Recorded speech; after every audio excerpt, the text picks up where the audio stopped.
Assalamualaikum warahmatullahi wabarakatuh. Alhamdulillahi rabbil alamin. Alhamdulillahilladzi anzala as-sakinah fi qulubil mu'minin liyazdadu imanan ma'a imanihim. Allahumma shalli ala sayyidina Muhammadin wa ala alihi wa ashabihi ajma'in. Alhamdulillah para pendengar yang budiman, semoga kita semua termasuk orang-orang yang bisa menikmati semua ketentuan Allah, semua perbuatan Allah, semua takdir Allah. Allah Subhanahu wa Ta'ala adalah yang maha baik. Semua aturannya baik, semua perencanaannya baik, semua ketetapannya baik, semua hukum-hukumnya baik. Segala sesuatu yang dari Allah pasti baik, pasti sempurna kebaikannya.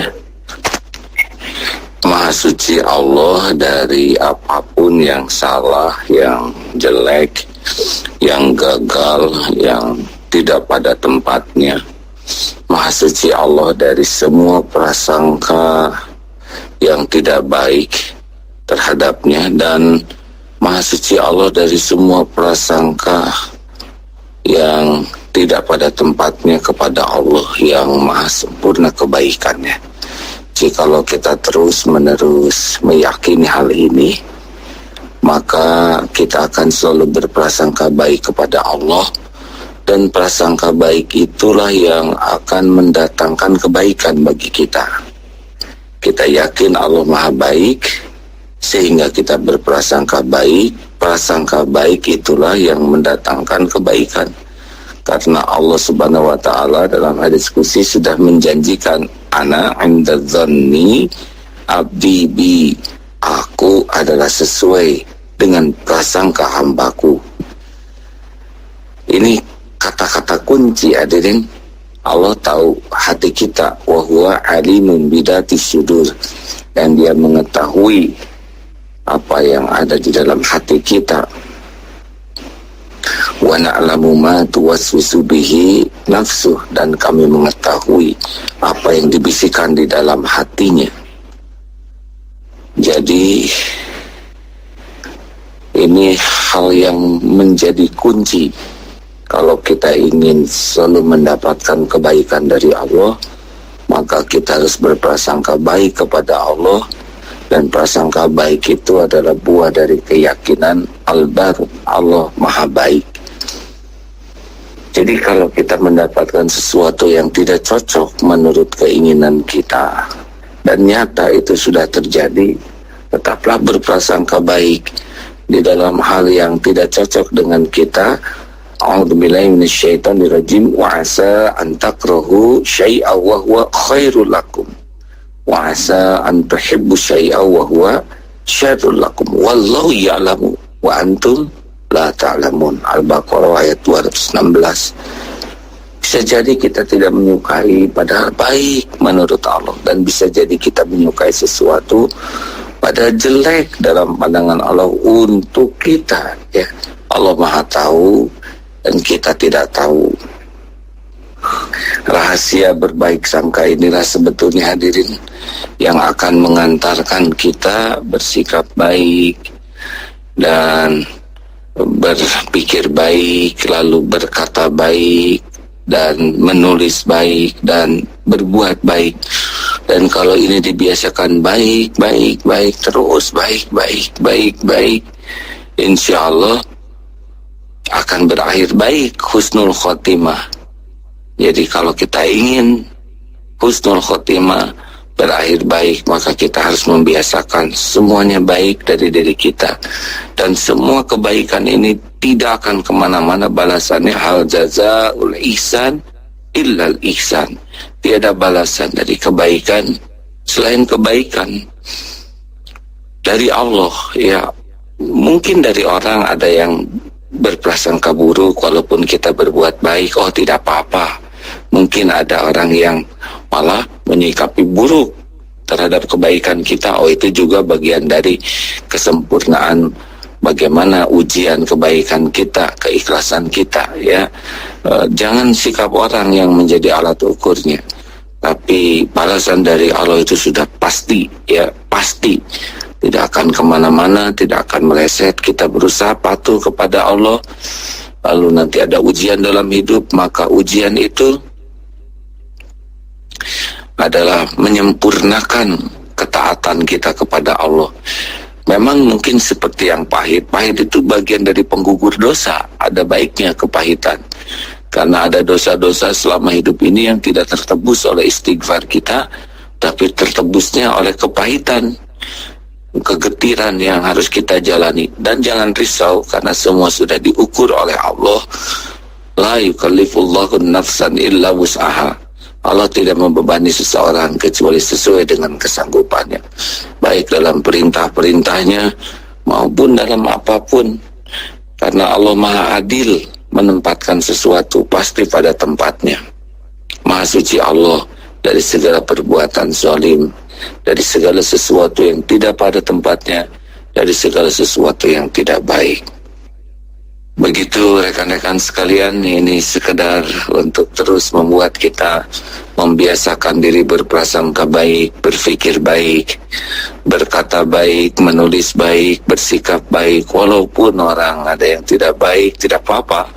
Walaupun kebaikan kita direspon tidak baik juga tidak apa-apa.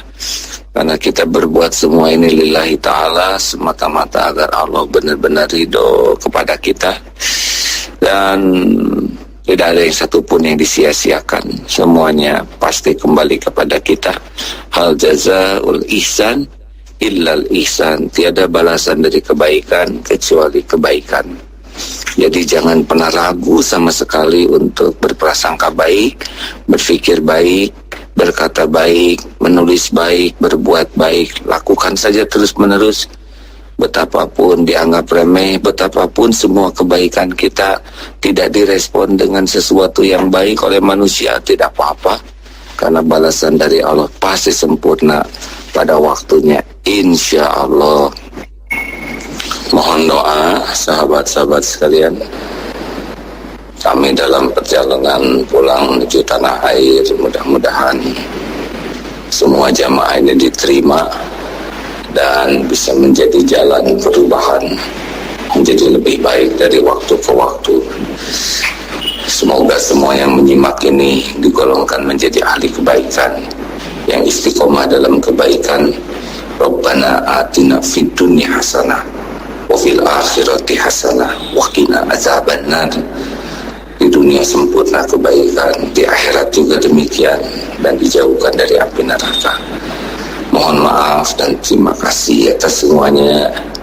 Dan jangan lupa untuk mendownload aplikasi di Android, ya.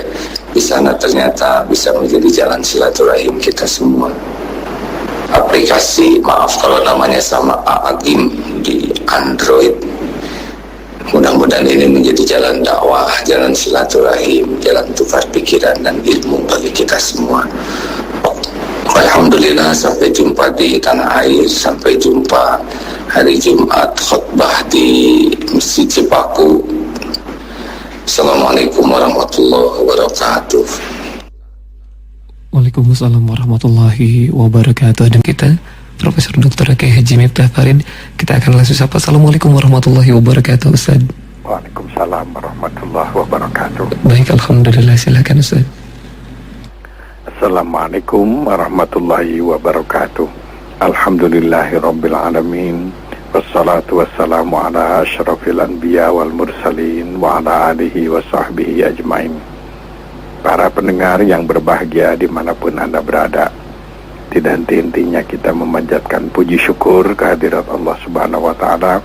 Salawat dan salam semoga senantiasa dilimpahkannya kepada junjungan kita Nabi besar Muhammad sallallahu alaihi wasallam beserta keluarga dan para pengikutnya. Pagi ini kita kembali dapat bersilaturahim lewat udara untuk menyegarkan iman dan rohani kita. Barusan walaupun singkat kita mengikuti tausiah dari Agim, yaitu sebuah ajaran yang sering-sering kita lupa, yaitu ajaran yang sederhana, berbaik sangka, positive thinking, atau husnudzon di dalam bahasa agama. Memang ajaran agama kita menekankan tentang pentingnya kita berbaik sangka kepada orang lain, berbaik sangka pula kepada Allah Subhanahu wa Ta'ala.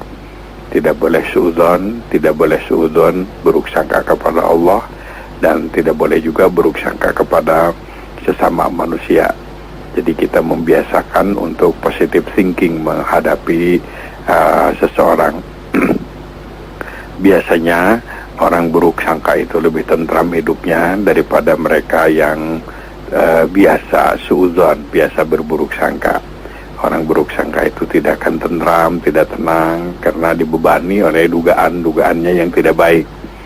Oleh karena itu, salah satu resep kalau kita ingin memperoleh hidup yang tenang, tidak terbebani oleh berbagai macam hal yang dilakukan oleh orang lain, salah satu resepnya dalam ajaran agama kita adalah berhusnudzon, berbaik sangka.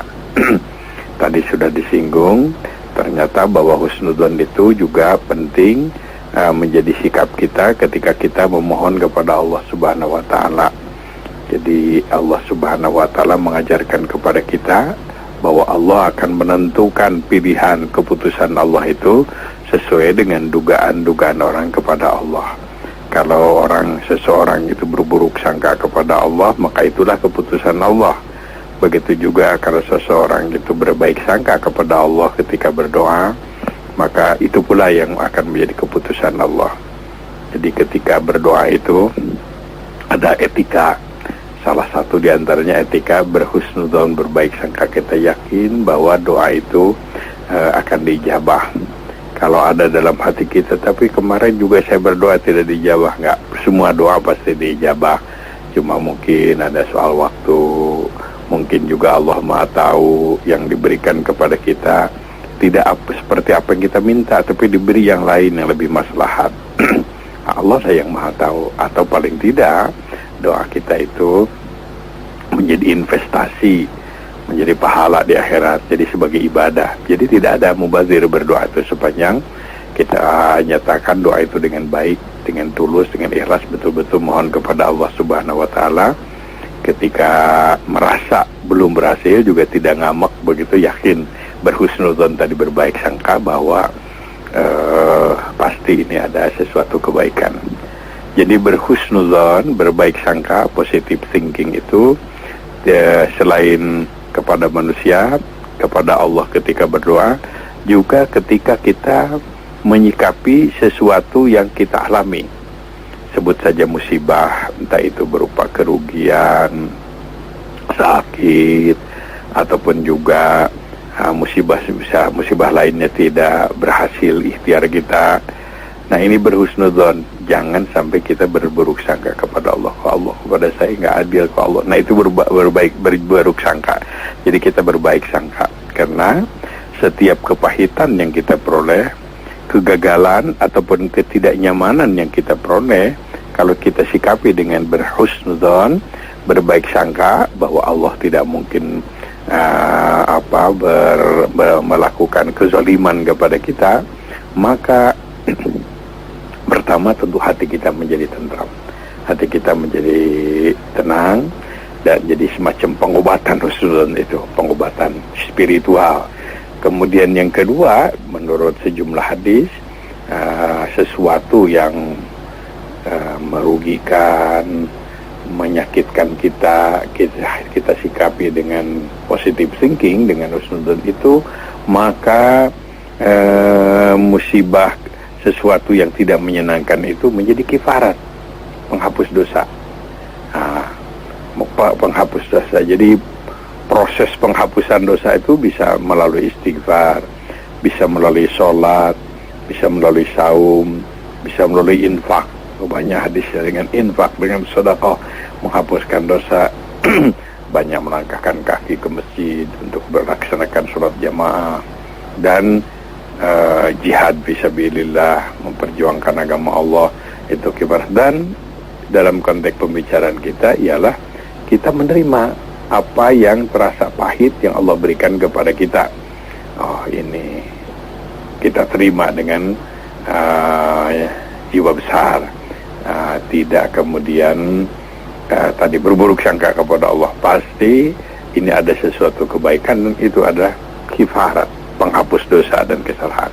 Tentu tidak boleh direkayasa ya, direkayasa supaya kita mendapatkan derita, supaya dihapuskan dosa. Tapi kalau itu terjadi, termasuk tadi disinggung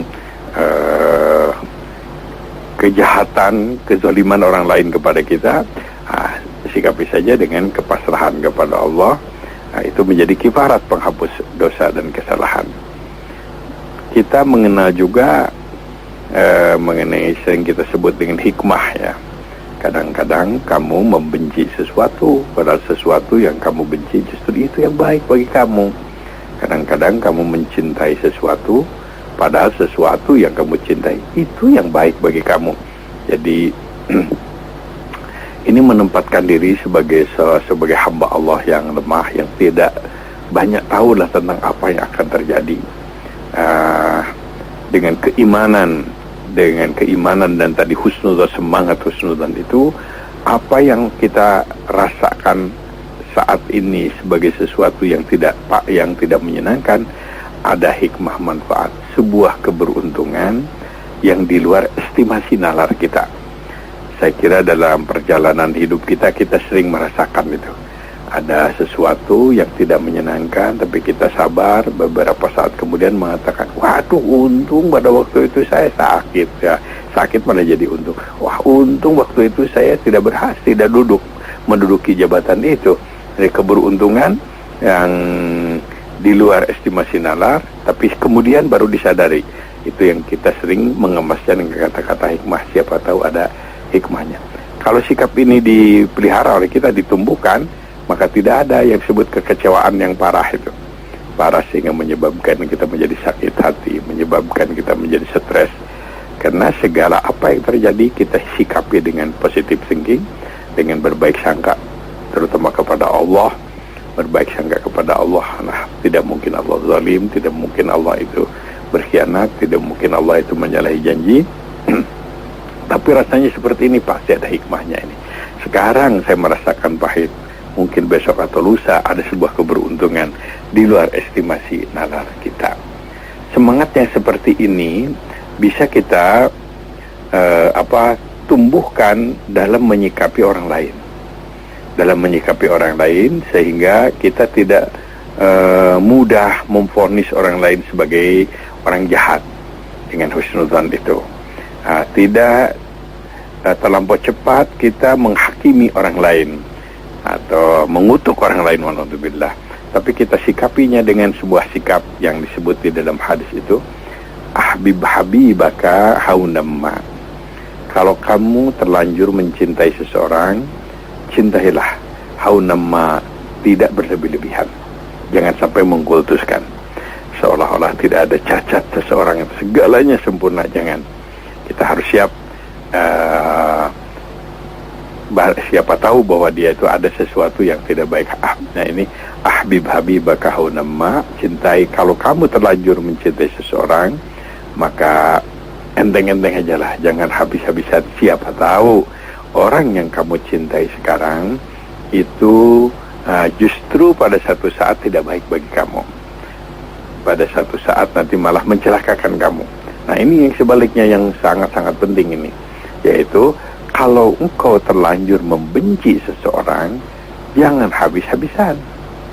Siapa tahu orang yang kau benci sekarang di masa akan datang, dia akan memberikan sesuatu kebahagiaan bagimu. Jadi nilailah manusia itu dalam proses. Finalnya nanti setelah malakal maut menentukan, itu sudah final. Jadi kalau masih hidup, sekarang ini dia tidak mau patuh, jangan dibenci. Ini masih ada waktu. Siapa tahu nanti dia menjadi orang yang lebih baik dari kita.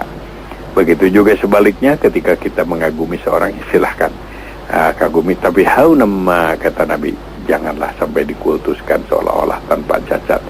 Siapa tahu orang yang kamu cintai sekarang di masa akan datang justru dia yang mencelakakan atau yang tidak baik bagi kamu. Ini adalah sikap yang sekali lagi dan dasarnya adalah berhusnudzon, menilai seseorang dengan positive thinking. Nah, berbiasakanlah untuk berhusnudzon. Ketika berdoa kita berhusnudzon, menyikapi orang lain juga berhusnudzon. dan bahkan ketika kita mendapat musibah juga tetap berhusnudzon. Ketika kita menyikapi orang lain yang kita anggap yang kita anggap tidak baik atau sesuatu yang sangat barangkali merasa kita benci, baiklah sikapi dengan husnudzon. Siapa tahu nanti dia menjadi orang yang baik, karena ini masih dalam proses perjalanan hidup. Nah, ini adalah sebuah ajaran tentang husnudzon, meninggalkan kebiasaan suudzon, negative thinking, yaitu buruk sangka. Sekali lagi sangat penting. Bagaimanapun kita melihat lingkungan kita tidak selalu menyenangkan. Kita juga sering melihat ada orang yang mengecewakan. Sering juga kita melihat satu keadaan yang menyakitkan.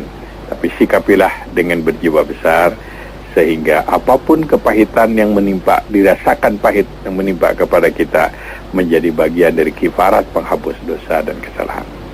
Tentu husnudzon, berbaik sangka kita kepada orang lain juga harus disertai dengan kecerdasan. Jangan sampai tanpa perhitungan kita bawa motor, parkir pinggir jalan, kuncinya digantungkan dan kemudian nggak dikunci. Ketika orang mengatakan, Pak atau Bung, itu motornya kunci dong, nanti ada pencuri. Kita tidak pantas bilang Allah. Jangan seudon lah, jangan buruk sangka. Harus ada ihtiyat. Kehati-hatian itu harus ada dalam menyikapi manusia. Kehati-hatian. Jadi harus cerdas, husnudzon dan cerdas. Kalau kita berbaik sangka tanpa cerdas, tanpa perhitungan nalar, bisa menjadi manusia yang sering dirugikan. Jadi inilah yang diajarkan oleh Islam, tentu yang dicontohkan oleh Rasulullah SAW. Bagi kita yang keseharian beraktif dalam dunia pendidikan, dalam dunia dakwah, juga ini sangat penting. Semangat berhusnudzon itu, berbaik sangka anak didik kita menjadi orang yang baik, anak didik kita akan menjadi lebih unggul, berhusnudzon. Tapi sekali lagi harus disertai dengan cerdas, yaitu usaha yang sungguh-sungguh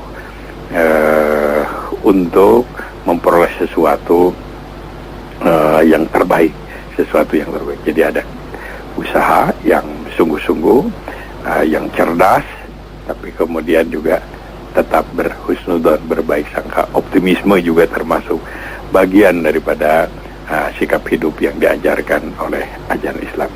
Mudah-mudahan Allah Subhanahu wa Ta'ala selalu membimbing kita untuk bisa berhusnudzon menyikapi segala hal, tapi tetap cerdas. Yaitu ihtiyat namanya, kehati-hatian juga perlu ada. Mudah-mudahan Allah membimbing kita. Baik, kami undang sahabat MK di kesempatan pagi hari ini di 0222017076, di 0222017076. Bagi Anda yang bergabung bersilaturahim bersama kami, bersama guru kita Profesor Dr. Kiai Haji Miftah Farid, dan Anda pun sahabat MK bisa bergabung yang berada di luar negeri menambahkan kode area Indonesia di 6222017076. Dan bagi yang berada di luar kota Bandung, sahabat MK, kode Jawa Barat di 0222017076. Dan bagi Anda yang sudah tersambung, sahabat MK, harap untuk bisa mengecilkan volume radio terlebih dahulu untuk memaksimalkan suara yang masuk ke studio. Silakan sahabat MK di 0222017076 atau di 0222005131. Bisa Anda pergunakan sahabat MK di kesempatan pagi hari ini. Baik, Ustaz, belum ada yang bergabung, mungkin ada tambahan informasi yang akan disampaikan. Silakan, Ustaz. Baik, para pendengar, ajaran tentang husnudzon ini juga tidak boleh menjadikan kita ini kemudian pasrah tanpa usaha. Umpamanya saja dalam kasus utang piutang, Quran itu membahasnya begitu tuntas, panjang lebar, di ayat yang paling panjang, di surat yang paling panjang yaitu Al-Baqarah 282, itu menerangkan tentang hutang, yaitu bahwa hutang harus dicatat, harus jelas, kalau perlu ada saksi, tidak boleh menolak jadi saksi. Ini adalah kan bagian daripada ikhtiar. Tidak berarti bahwa kalau kita bisnis tertentu kemudian ada atau hutang piutang, kemudian memakai catatan, ada saksi dan lain-lain, tidak berarti kita suudzon. Tapi itulah yang diajarkan oleh ajaran agama tadi, positive thinking, ada husnudzon dan tetap cerdas. Jadi ketika kita menghutangkan sesuatu kepada orang, nggak usah dicatat, nggak usah dicatat, saya percaya aja. Tidak, Islam tidak mengajarkan seperti itu. Islam tetap mengajarkan tentu hutang dalam jumlah tertentu ya. Kalau hutangnya cuma 5.000, 10.000 kan lain soal. Ini sebut saja dalam hutang bisnis, pinjam uang dan lain-lain. Dalam ajaran Islam diperintahkan untuk menjaga sekali lagi bukan suudzon, bukan buruk sangka, tetapi harus ada catatan, yaitu semua mengetahui dengan sadar dan disaksikan. Ini perintah agama. Ini sebenarnya bukan, sekali lagi bukan, tidak bertentangan dengan husnudzon. Kita tetap berbaik sangka, tetapi karena kita tahu bahwa yang namanya hidup ini akan diakhiri dengan kematian. Siapa yang berhutang atau yang menghutangkan, siapa tahu dipanggil oleh Allah Subhanahu wa taala, sehingga ini menjadi bagian daripada pegangan untuk para ahli waris. Nah, itu umpamanya soal hutang piutang. Atau mungkin juga soal janji-janji lain, ada hal yang sangat penting yang berkaitan dengan materi. Baik, Ustaz. Baik, ada. Mohon maaf terpotong materinya dan ada yang sudah bergabung di telepon. Kita akan langsung sapa. Assalamualaikum warahmatullahi wabarakatuh. Waalaikumsalam warahmatullahi wabarakatuh. Baik, alhamdulillah. Ibu siapa, di mana Ibu? Ini dari Ibu Iyok Cianjur. Ibu Iyok di Cianjur, silakan Ibu. Assalamualaikum Pak Ustaz. Waalaikumsalam warahmatullahi wabarakatuh. Begini, saya itu mau saum sunat Ustaz. Tadi waktu sahur itu minum susu, lalu barusan batuk-batuk tapi bukan muntah, sedikit keluar. Jadi saya ragu diteruskan apa bisa diteruskan apa enggak Pak Ustaz, batal apa enggak gitu. Gitu aja Pak Ustaz. Assalamualaikum warahmatullahi wabarakatuh. Waalaikumsalam warahmatullahi wabarakatuh. Tentu ibu yang paling tahu sampai seberapa jauh keraguan itu pamannya aja. Tapi prinsipnya begini, kalau sesuatu itu ya keluar dari kerongkongan kita tentu tidak batal. Tetapi ibu merasakan ketika ada yang keluar itu sebetulnya ada juga yang masuk begitu. Kalau itu ragu-ragu ya sudah batalkan aja. Kalau memang itu ada sesuatu dirasa yang keluar. Jadi kembali kepada ibu ini. Tapi kalau umpamanya saja ini keluar kok rasanya enggak, nah sudah berhusnudzon aja. Bismillah aja melaksanakan ibadah saum. Tapi sekali lagi kalau ada merasa sebetulnya ada ke dalam cuma sedikit, ya namanya juga ada yang masuk, ya, tentu tidak dilanjutkan ibadah saumnya. Jadi dalam hal-hal seperti itu Nabi sering memberikan sikap saltu mirok, katanya, coba tanya hati kecilmu lah. Nah, jadi ibu rasakan aja mana yang lebih. Tapi kalau ragu-ragu rasanya ada yang masuk, ya sudah tidak usah saum, juga tidak apa-apa. Apalagi ini adalah saum sunat ya. Jadi tapi kalau tidak ada perasaan itu cuma ragu-ragu, sudah berhusnudzon aja, berhusnudzon kepada saum Allah yang Maha Tahu. Baik, sudah ada yang bergabung kembali di line telepon. Kita akan langsung sapa. Assalamualaikum warahmatullahi wabarakatuh. Assalamualaikum warahmatullahi wabarakatuh. Baik, boleh menggunakan line teleponnya Pak. Untuk radionya boleh dimatikan saja.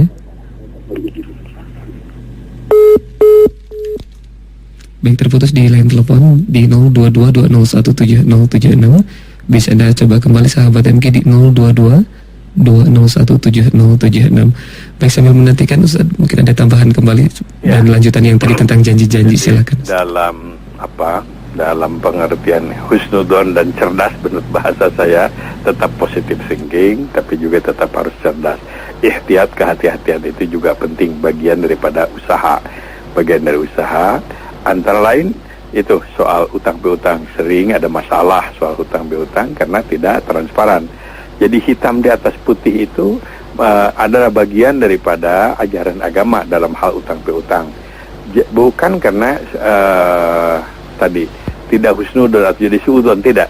Tetapi memang pertama mungkin ada menyangkut umur ya, ajal, dan yang tidak tahu soal utang-piutang. Begitu juga soal perjanjian yang sifatnya apalagi melibatkan banyak orang, sebaiknya juga usahakanlah untuk bisa tertulis. Ini umpamanya saja sering ada kasus tentang warisan. Warisan kan sudah diatur oleh ajaran Islam, dapat sekian. Tapi kemudian karena barangnya itu masih dalam satu barang yang utuh, rumah katakanlah rumah besar, akhirnya masing-masing mengatakan ya sudahlah kita biarkan aja lah ini kita masih keluarga, warisan tidak dibagi. Tapi kemudian karena tadi husnudzon itu berbaik sangka, tapi kemudian setelah ada salah seorang keluarga meninggal dunia atau ada satu keluarga ada yang mendapatkan kesulitan, timbul problem. Kenapa? Karena tidak mematuhi ketentuan hukum waris yang andai kata dalam sebuah tempat yang tidak bisa atau barang yang tidak bisa dengan mudah dibagi-bagi, nah itu harus bikin tertulis, umpamanya saja ini adalah rumah peninggalan ini si A dapat sekian persen, ini sekian persen. Walaupun ada hukum warisnya, ada saksi, tanda tangan, hitam di atas putih. Sehingga ini secara hukum nantinya akan mempermudah penyelesaian. Sering ada konflik masalah ini karena antara lain tadi dengan alasan masih keluarga berhusnudzon. Tapi pada satu saat salah satu keluarga terdesak dan lain-lain, kemudian merasa ini sebuah perjanjian. Sebaiknya usahakanlah dianalogikan dengan utang piutang Al-Baqarah 282 itu, yaitu tertulis hitam di atas putih yang secara hukum adalah sah. Begitu juga seorang orang tua yang ingin umpamanya saja tausiah wasiat wakaf, kan ada wasiat wakaf, dia ingin wakaf tapi nanti setelah meninggal dunia posisinya statusnya kan menjadi wasiat. Nah itu tertulis. Jangan kemudian dengan alasan husnudzon, baik sangka aja lah kita nanti anak-anak nanti melaksanakan, tetap ditulis hitam di atas putih sekaligus, bukan suudzon, bukan buruk sangka, akan tapi ini adalah kehati-hatian tadi untuk menjaga peluang-peluang iblis bisa mengganggu sehingga melahirkan konflik di antara keluarga. Ya, tertulis bukan suudzon tetapi kehati-hatian. Masih banyak hal-hal jangan dengan alasan husnudzon berbaik sangka kemudian ujungnya menjadi baik perjanjian bisnis, utang piutang. Kemudian juga mungkin ada pesan-pesan yang seorang akan wasiat, sebaiknya tertulis bukan suudzon kepada keluarga dan ahli waris, tapi untuk menjaga peluang-peluang potensi-potensi yang memungkinkan iblis membuat konflik di antara keluarga. Ini bagian daripada ikhtiar. Samalah mungkin ketika kita berdoa pun kita husnudzon kepada Allah, tapi tetap kita harus mengikuti etika berdoa. Jangan doa semaunya aja begitulah, saya berbaik sangka aja lah, Allah akan mengabulkan, gak usah minta lagi. Enggak, doa itu kita diperintahkan. Jadi tidak boleh kita dengan alasan husnudzon berbaik sangka, tapi kemudian kita berbaik sangka Allah itu maha sayang lah, gak usah diminta lagi. Enggak, Allah memang menghendaki meminta supaya kita ini meminta, berdoa kepada Allah. Itu adalah bagian daripada ikhtiar, usaha, tetap dengan landasan husnudzon, tapi kita melaksanakan tugas itu, ya berdoa, meminta dan lain-lain. Dalam kaitan dengan husnudzon suudzon, ada di antara sahabat-sahabat kita yang memang tugasnya untuk mencari kesalahan. Petugas-petugas aparat hukum untuk menegakkan hukum, maka mereka harus ada orang-orang yang sengaja memantau, mencari-cari kesalahan, mencari yang diduga salah kan, ini suudzon, ini harus dicari, karena itu untuk demi tegaknya keadilan untuk seluruh masyarakat. Jadi ada aparat atau lembaga yang memang perlu ada kehati-hatian tadi untuk memantau, mencari pelanggaran-pelanggaran yang dapat mengakibatkan merugikan masyarakat. Ada, wah ini kerjanya suudon terus, ini Pak Polisi, ini Pak Jaksa, ini suudon terus. Memang tugas beliau-beliau intelijen untuk mencari demi kepentingan masyarakat, maka mereka harus mencari apa ini kesalahan yang dapat mengakibatkan merugikan masyarakat. Tapi sekali lagi pada dasarnya ketika kita berdoa harus husnudzon dan usaha menghadapi orang lain, kita berhusnudzon, tapi tetap kita juga harus ada usaha untuk menjaga peluang-peluang sesuatu yang dapat menyebabkan orang itu melanggar ketentuan-ketentuan, melanggar perjanjian dan lain-lain. Baik, kami sudah kembali sahabat MG di kesempatan pagi hari ini. Masih ada kesempatan yang ingin bergabung bersilaturahim di 022 20170776, di 022 20170776. Bisa Anda pergunakan sahabat MG untuk bergabung bersilaturahim di kesempatan pagi hari ini. Dan bagi Anda yang berada di luar negeri, Anda bisa menambahkan kode area Indonesia di 6220170776. Sudah ada yang bergabung di line telepon. Assalamualaikum warahmatullahi wabarakatuh. Saya Bapak Iding dari Banjar. Iya, Bapak Iding dari Banjar. Iya, silakan Pak Iding. Ya, menggunakan line telepon saja karena ada delay suaranya dari Banjar Ciamis. Silakan Pak. Ya. Saya mau nanya, saya bertanya. Silakan langsung pertanyaannya Pak Iding.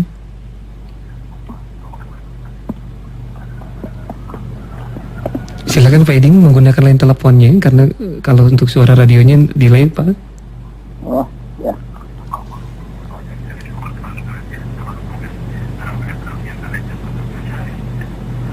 Silakan Pak, langsung pertanyaannya. Pertanyaan saya tentang kiparat. Bagaimana kalau mengatakan kepada istri, kamu seperti ibu kepada bapak, apa itu Bu? Apa itu kiparat yang menjadi kiparat itu Pak? Itu pertanyaan saya. Baik. Assalamualaikum. Waalaikumsalam. Ya, jadi dalam Islam ada ajaran kifarat, penghapus dosa dengan cara tertentu yang ditentukan oleh Quran atau oleh Sunnah. Antara lain yang ditanyakan tadi, kalau seorang menyamakan ibu, menyamakan istri seperti ibu, itu pun dalam pengertian kutukan yang mengharamkan. Haram kamu seperti haram ibu saya dengan saya, itu zihar dalam bahasa agama. Nah, zihar, nah itu kena konsekuensinya adalah harus kifarat 60 hari saum atau memberi makan 60 fakir miskin, kifarat zihar. Tapi kalau seorang mengatakan umpamanya begini, aduh kamu ini persis kayak mama, nah, tapi maksudnya persis kayak mama itu mungkin bawelnya atau juga perhatiannya ataupun juga kehidupan kesehariannya, rajinnya, tentu itu tidak menjadi kifarat ya. Nah tadi yang ditanyakan seperti ibu kepada bapak, tentu itu bukan kalimat kutukan seperti zihar. Nah kalau dari pernyataan itu ada sesuatu yang negatif menyebabkan orang tersinggung dan lain-lain, itu dosa-dosa biasa aja ya, kifaratnya dengan istighfar aja, mohon ampun kepada Allah. Tapi yang disebut kifarat itu ada satu yang disebut zihar tadi, mengutuk istri, mengharam demi Allah, haram kamu seperti haram ibu saya dengan saya seumur hidup. Nah ini adalah zihar itu. Nah itu kifaratnya 60 hari puasa, sama dengan membunuh manusia tidak sengaja atau melakukan hubungan seks siang hari di bulan Ramadan. Itu sanksinya paling berat itu. Awalnya memerdekakan budak, kalau tidak bisa memerdekakan budak, puasa 60 hari. Kalau nggak bisa puasa 60 hari, memberi makan, kemudian memberi makan 60 fakir miskin sekenyangnya begitu. Nah, tapi ada juga yang namanya di dalam fikih itu namanya yang hanya mengharamkan siapa sumpah itu ya ada yang hanya mengharamkan saja, demi Allah haram kamu. Nah, kepada istri itu kena kifarat. Kena kifaratnya itu adalah puasa 3 hari, memberi makan 10 fakir miskin, atau puasa 3 hari. Itu ada kena itu kifarat. Jadi ada bentuk-bentuk pelanggaran yang mesti kifarat, yang di dalam ajaran agama kifaratnya itu kalau nggak sedekah saum selalu hampir selalu begitu. Selain bertobat kepada Allah, seperti di dalam prosesi ibadah haji itu sering ada bentuk-bentuk kifarat, sering disebutnya kalau itu denda. Nah, ini adalah yang ditanyakan tadi menyangkut kifarat itu. Baik, terima kasih, dan kami undang kembali di line telepon di 0222017076. Dan bagi anda sahabat MK yang sudah tersambung, harap untuk mengecilkan volume radio atau mematikan, terutama bagi anda yang berada dari luar kota Bandung, karena suara yang akan masuk akan feedback. Dan silakan sahabat MK sekali lagi bagi anda yang ingin bergabung bersilaturahim di 0222017076. Yang berada di luar negeri, anda bisa menambahkan kode area Indonesia di 62217076. Sudah yang bergabung kembali. Assalamualaikum warahmatullahi wabarakatuh. Baik, mohon maaf Ibu, boleh dikecilkan volume radio terlebih dahulu, Bu? Saya dengan Ibu Nia dari Pasir. Iya, mohon maaf Ibu, boleh dikecilkan volume radionya karena tidak terdengar jelas suara Ibunya. Ibu Nia. Ya, Ibu Nia, silakan Ibu, boleh dikecilkan volume radionya. Sudah? Iya, alhamdulillah. Silakan Ibu pertanyaannya. Ya. Tapi kan belum itu. Sudah masuk, Bu, sudah on air, silakan Bu pertanyaannya. Ini mau menanyakan, Assalamualaikum Pak Ustadz. Mau menanyakan kalau saya punya keluarga, punya anak 2 ya, perempuan semua. Nah, kebetulan itu saya mau menghibahkan kepada anak sebelum suami saya atau saya mati. Apakah bisa enggak gitu? Kalau gitu kan, kalau misalnya kalau punya anak perempuan kedua-duanya itu akan keluar 1/3 gitu. Apakah sebelum itu bisa dibagikan kembali dihibahkan kepada anak-anak saya? Gitu pertanyaannya. Assalamualaikum warahmatullahi wabarakatuh. Waalaikumsalam warahmatullahi wabarakatuh. Ya, sebelum lupa tadi yang saya maksud dengan kifarat untuk seorang yang mengharamkan istri itu namanya ila dalam kajian fikih. Baik, jadi dalam hal mengalihkan, memberikan harta kekayaan itu bisa dalam bentuk kepada keluarga, bisa dalam bentuk warisan, otomatis sudah ada aturannya. Tadi kalau ibu mengatakan 2 anak 2 perempuan, itu nanti nyaman dapat 2/3. 2/3 kalau ada tentu yang 1/4 untuk suami, dan kemudian yang lainnya adalah adik kakak dari yang meninggal dunia dari ibu itu. Itu kalau kalau warisan. Kemudian yang kedua bisa wasiat, tapi kalau wasiat tidak boleh untuk ahli waris. Jadi kalau wasiat harus kepada bukan ahli waris. Umpamanya saja saya wasiat untuk anak angkat saya wasiat untuk yayasan itu wasiat. Kalau saya meninggal dunia, nah itu kalimat wasiat. Nah, itu berlaku maksimal paling banyak hanya 1/3. Jadi yang 2/3 dari tirkah harta warisan tetap menjadi milik ahli waris. Nah, kemudian yang ketiga tadi hibah. Nah, kalau hibah itu bebas ada yang mengatakan katanya tidak boleh melebihi 1/3. Tapi dalam kasus seperti ibu katakan ini nggak ada. Kekayaan saya mau saya berikan aja untuk anak saya, untuk anak. Karena anak itu bisa menghabiskan kekayaan sebetulnya. Kalau ada anak laki-laki, nggak ada anak laki-laki, sudah dihibahkan aja lah anak. Ini punya 2 rumah, sudah untuk kamu aja satu-satu ini semua. Boleh kalau hibah itu. Kalau hibah bukan warisan, bukan wasiat. Tapi kalau wasiat, kalau saya meninggal dunia. Tapi kalau hibah, berikan aja, itu hak ibu untuk diberikan kepada anak momennya saja. Jadi boleh kalau hibah. Kecuali kalau hibahnya kepada yang lain. Hibahnya kepada yang lain, bukan ahli waris. itu ada ketentuannya, yaitu berarti kan meninggalkan keadilan untuk hak ahli waris yang paling berhak menerima itu. Makanya tidak boleh untuk seluruh kekayaan itu dihibahkan kepada seseorang dan ahli waris tidak mendapatkan bagian sama sekali, anak terutama. Tapi dalam kasus ibu ada punya 2 putri, udah hibahkan, boleh kan. Mamanya saja ada yang disebut hibah bersyarat. Ini sebelum mamah meninggal dunia semua terkait kamu. Rubah namanya sudah milik kamu. Mamah ini mau ikut aja sama kamu. Katanya selama mamah masih hidup mau ikut, tapi semua kekayaan sudah milik kamu. Boleh? Boleh. Nah, kembali tadi, jangan hanya berbaik sangka, tapi harus juga tertulis kehati-hatian. Hitam di atas putih, kemudian kalau perlu notariat. Cuma tentu ada ketentuan-ketentuan yang berkaitan dengan notariat itu sekarang. Ada yang berkaitan dengan pajak dan lain-lain. Tapi aman, tidak akan meninggalkan konflik, mewariskan harta menjadi potensi pertengkaran di antara keluarga. Itu musibah namanya kepada kita. Baik, di line telepon sudah kembali bergabung di 0222017076. Kita akan langsung sapa kembali. Assalamualaikum warahmatullahi wabarakatuh. Baik, terputus di line telepon. Masih ada kesempatan sahabat MK penelpon terakhir di kesempatan pagi hari ini di 0222017076. Silakan sahabat MK di 0222017076. Dan bagi Anda yang sudah tersambung, harap untuk bisa mengecilkan volume radio terlebih dahulu untuk memaksimalkan suara yang masuk ke studio. Silakan sahabat MK di 0222017076. Dan bagi Anda yang berada di luar negeri, Anda bisa menambahkan kode area Indonesia di 6222017076. Baik, tidak terasa juga sudah di penghujung kebersamaan. Mungkin ada yang akan disampaikan di akhir kebersamaan ini. Silakan Ustaz.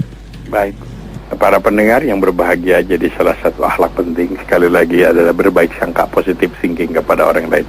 Itu penting untuk tidak menjadi beban pikiran kita. Kalau kita bersuudzon, nggak nikmat hidup ini. Segalanya jadi beban, urusan orang lain jadi beban kita, kejelekan orang lain jadi beban kita, musibah kepada orang lain jadi beban kepada kita. Sudah serahkan aja kepada Allah. Salah berbaik sangka kepada orang yang ternyata salah, biarlah tidak menjadi kesalahan kepada kita, tapi tetap harus diimbangi dengan kecerdasan, harus kehati-hatian tetap ada. Nah, mudah-mudahan Allah Subhanahu wa taala selalu membimbing kita untuk bisa dalam hidup ini selalu berhusnudzon kepada orang lain, berhusnudzon kepada Allah ketika kita berdoa mohon kepada Allah, bahkan berhusnudzon ketika kita mendapatkan musibah yang menimpa kepada kita. Wassalamualaikum warahmatullahi wabarakatuh. Waalaikumsalam warahmatullahi wabarakatuh. Demikian